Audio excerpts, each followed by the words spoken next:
Welcome to The Business Coach, a show in which you're out to help entrepreneurs better their business. My name is Ian Dennis, and today on the show we'll be exploring the makeup business. I'll be linking up with a lady named Suziw, and we want to find out what are the challenges she's going through as a business and how exactly we can put them down to bed. Join me as we kickstart the show.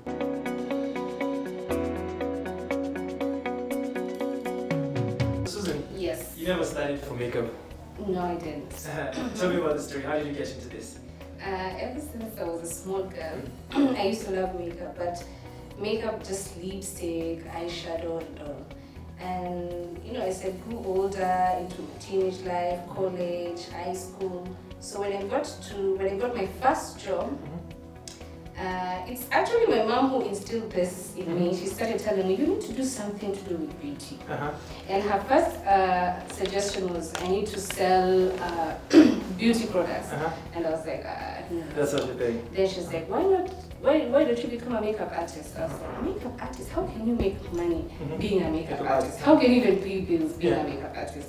And then I started asking a few friends who were in the music industry. Just to research here and there about makeup artists, and they told me yes, we normally need makeup artists and they make good money. I was like, okay, that's how I started off. Like a joke, I started researching, I developed interest, more passion, grew in me. I motivated myself, because you need that motivation sometimes. And then I started developing interest watching, what is this called? Makeup tutorials on YouTube. So YouTube, you're literally from the school of YouTube? Yes. Everything you learned? School of YouTube, exactly. So everything you know about makeup and doing all this is just out of YouTube? Yes. Interesting. Self-taught. Interesting. Yeah. So you also told me that there's a point you were working and then you decided how to quit and got into this. Tell me about that story. I was just in the office, so I had this thing every time during my free time in the office, I would at least watch 2 to 3 makeup videos. And every time I go home and try do what I was seeing, because it's not that I was that perfect, especially with eyebrows. I wasn't really good when it came to eyebrows. So I tried it on myself. Most weekends I would call in my friends and try it on them, and then I would do the before and after pictures, and I would see this is something I could do. But I didn't have the capital then. I didn't. And where did you get the capital now? From a friend. I just jokingly called a friend and told her, you know what, I want to quit my job. And I need this amount of money to buy makeup. At that time I already did research. I had already researched on the products, the ones that I could afford at that time. And it was black opal. Okay, most people say it's black opal, but it's black opal. And then I started off with a capital of 20,000. So it's your friend who loaned you the cash? Yes. And it was like, what period did he give you was, that cash for? I was able to pay it in about 5-6 months. Yes. So I didn't term up that much because I already knew somebody who was in the entertainment industry. His name is Marvin Obaga. At that time, he's a, what do we call this? Video director. Yes. And he was doing so many music videos. So you started off doing music videos? Yes. And in terms of the services that you're offering right now, what kind of services? So you do music videos, what else do you do in terms of the services you're offering to the market as a makeup artist? Bridal. I do bridal. I do photo shoots. I do baby showers and weddings. Mostly weddings, photo shoots for magazine, that's it. And also pregnancy. Nowadays it's a thing. Nowadays I noticed. Who gets pregnant, they have to have a photo shoot.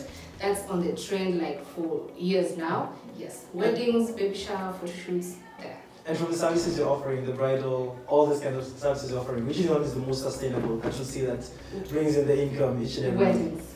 Weddings, I'd say weddings. Yes, weddings is the main thing. And also maybe TV commercials as well. Yes, weddings, TV commercials for me. Yeah. And how do you get yourself into that particular market? I've noticed that you're using a lot of Instagram. Yes, a lot of social media. Yes, I'm on YouTube now. It's very recent.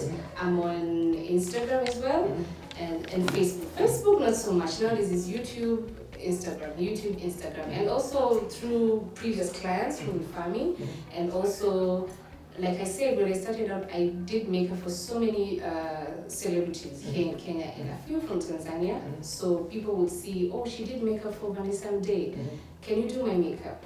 Yes, I think when you also deal with personalities as a makeup artist, it really builds up your profile. You won the Glamour Awards. Oh, yes. In 2016, I was doing research on you. Yes. So how winning that particular award, how did it aid your business? Did it bring you more clients? Did it bring much more recognition? Yes, it did. Yes, it did, and I usually thank God for that, because it's not easy. Because when I won it, I was, I think, 2.5 years old into the industry. It's something I never expected. I thought I would win an award when I'm 10 years into the industry. So yes, it did, because so many people say, we saw you won Kenya Glamour. Some didn't even know what the whole entity was all about. They would just say, we saw you won an award. And I think with that, people feel like your work is good, people believe in you, people feel you're legit.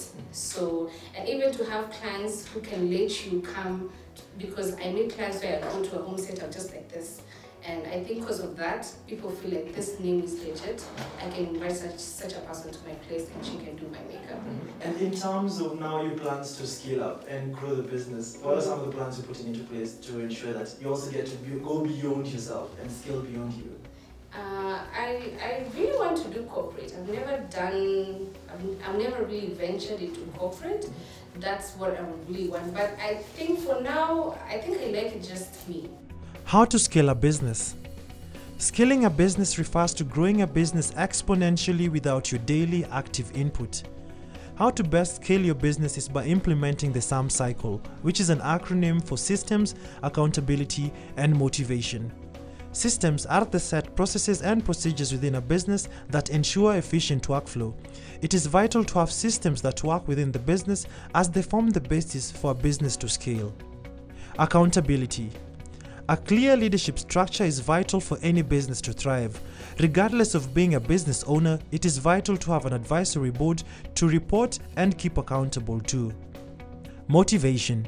Every business needs to align to a particular vision and mission, which are the basis to its existence. The vision outlines the scalability potential of the business. When you implement the SAM cycle within your business, you set a basis for the business to scale. And in terms of the business, because I know it's a cash business most of the time, whereby clients call you and you get to do the work. What have been some of the challenges you've been facing over pricing and costing for your work? That's a very good question. Pricing, I started in 2014. So you meet clients, there are clients who saw me start out. There are clients who believed in me when I wasn't even really, even the way I'm doing makeup now is not the same way I used to do it in 2014. So I've grown, So there are clients who, yes, they appreciate you've grown, but they don't look at the pricing aspect. So when I started out, I think I was charging, was it 2,000 per person or 1,000? I can't really remember, but it was very little money. And there are clients who come with that impression in 2018, okay, it's 2018 now, thinking I would be charging that. They will tell me, but the other time you did my makeup, I'm like, it's like 2 years ago. So yes. So this is somebody I know, it could be a friend or a relative who referred them to me or something. So they come with that aspect like, you should charge the same way you were charging. Even the price of your could be the same price now as it was in 2014. So that's the challenge I face. And then you also mentioned to me about some of the challenges you've been having about your plans to pay money, pay a deposit, and then they fail to finish it up. How exactly have you been handling that? Very common during weddings. You're very clear with them. And I won't lie to you, there are some situations where I don't even use contracts because I've been referred to by a very close friend who says, so-and-so is getting married, would you do their makeup, blah, blah, blah, and I was like, fine. So in such scenarios, honestly, there's some scenarios I don't use a contract. I normally just tell them this is the down, I send them the package, and I let them know about the down payment and the conditions, blah, blah, blah, for bridesmaids, because whatever is done for the bridesmaids is not the same for the bride. So you explain everything. I send down payment, down payment is not an issue, they will send. And you explain to them, during the D-Day is when I'm supposed to collect the balance. So there's this, weddings, everyone is in a rush. Everyone, wants to look good. Everyone is always on the move. So you've already told the bride, I want the balance collectively. If it's via M-Pesa, fine. If it's cash, fine. But I want it collectively. So you get there, the bride gives you hers. She tells you go to this bridesmaid, she'll send you a person, this other, and then you have to follow each and every person. It's very hectic. I don't know if you're the only makeup artist who goes through that, but sometimes I go through that. Even after you've really given a detailed explanation on how you want your balance. How to deal with difficult clients. In the line of business, we will come across difficult clients who will not want to meet their end of the bargain. To mitigate such instances, one needs to have clearly stipulated policies that the business adheres to, as well as have clear contracts that outlines the roles and the relationship with the client. Within the contract, indicate in black and white the payment terms, the amount, and the due dates for the payments. Regardless of the relationship with the client, ensure that the contract is sent through official means and is signed by both parties to maintain the business relationship. So as Susan Kamene, where will the business be 5 years from now? With time, I want to have my own products, not necessarily foundation or lipstick, but that's my dream, so I won't say it. I'll just give you a sneak peek. Yes, I would want to have something branded with SK in the future. That's in that process as I grow with YouTube, that is also in plan. After the break, I'll be linking up Susan Kamene to one of the seasoned beauty entrepreneurs, Suziw, Wokabi.